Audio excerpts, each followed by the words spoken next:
Prince Harry is in hot water, on two fronts. The royals' brief break from negative headlines is ending with an award controversy and a judge asking questions.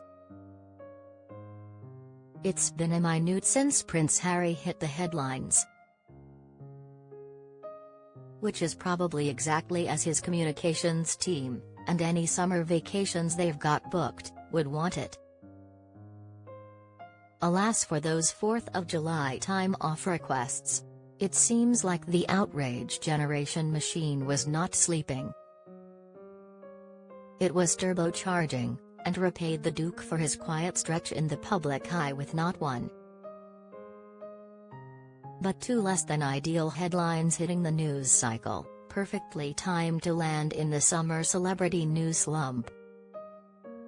First up, we have what should have been a classic softball bit of feel-good PR to keep the Invictus story warm until the next games are held in British Columbia in 2025, but has instead generated backlash.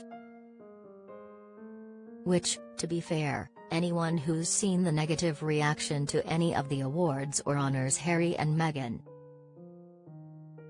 have received since no longer being working members of the royal family really should have seen this coming. When you're as vulnerable as Meghan and Harry are to being accused of only being there for the photo op, these kinds of sycophantic-seeming optics don't play well in certain comments sections. For once, however, the furor around Prince Harry getting nominated for an ESPY award for his work with the Invictus Games has nothing to do with the usual. He's just getting an award because he's famous and the organization wants the attention he brings. And everything to do with a mother who doesn't believe that the Duke is worthy of the award that's named in her son's honor. I am shocked as to why they would select such a controversial and divisive individual to receive the award. Mary Tillman, mother of Pat, the NFL player who died while serving in Afghanistan and for whom this service award is named, to the Daily Mail. There are recipients that are far more fitting. There are individuals working in the veteran community that are doing tremendous things to assist veterans. She went on to say that these people, who don't have the money, resources, connections or privilege Prince Harry has should be honored instead.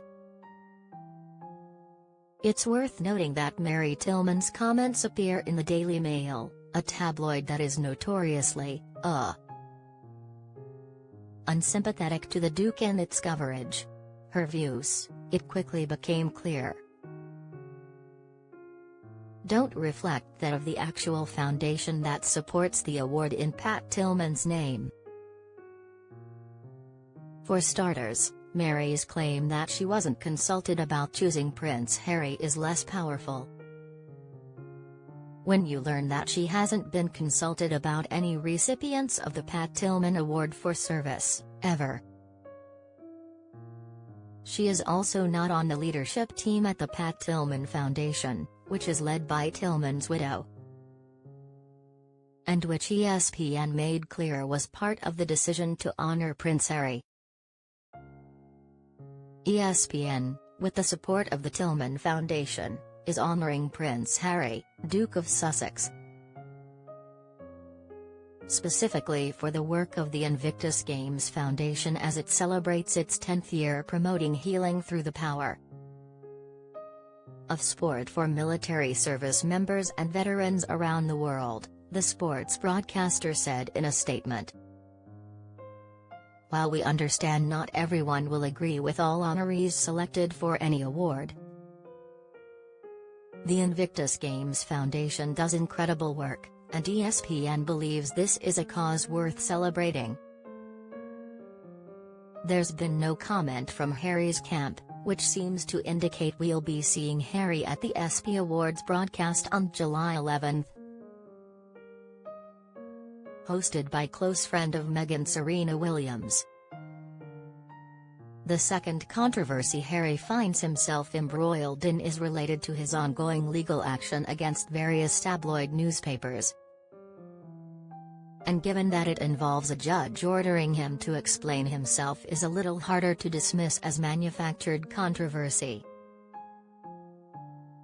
There's a question about whether Harry has destroyed evidence that might contradict claims he's making in his suit against the publisher of the Sun newspaper,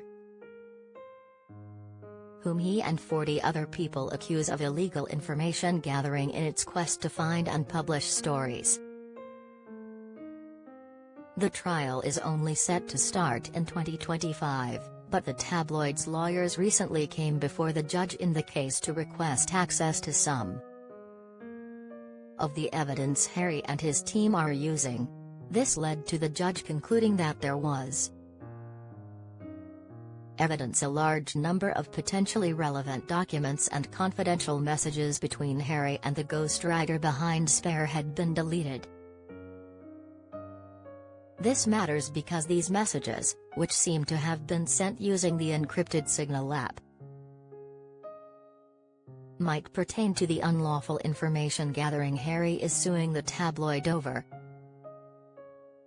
The reason the tabloid's lawyers, who accuse Harry of obfuscation, might want to see them is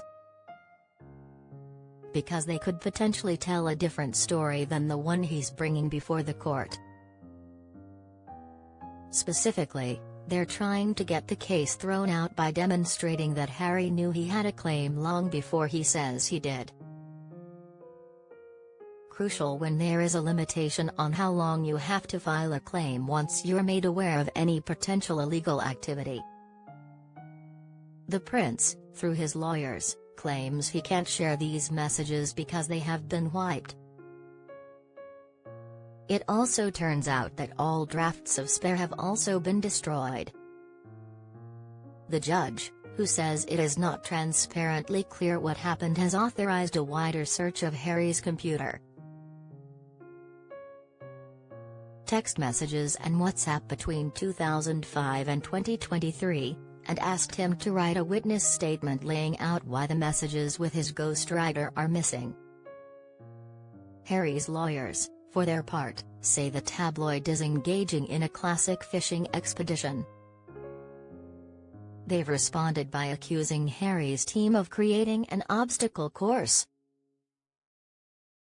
and that they've had to drag any disclosure of documents out of him kicking and screaming. To that point, the tabloid publisher has actually been awarded about $230,000 in legal costs, payable by Prince Harry, which he's fighting, to cover the work they've had to do for these searches of Harry's laptop, texts and other social apps in search of evidence that could help their case. This is all before the case actually goes to trial in January next year.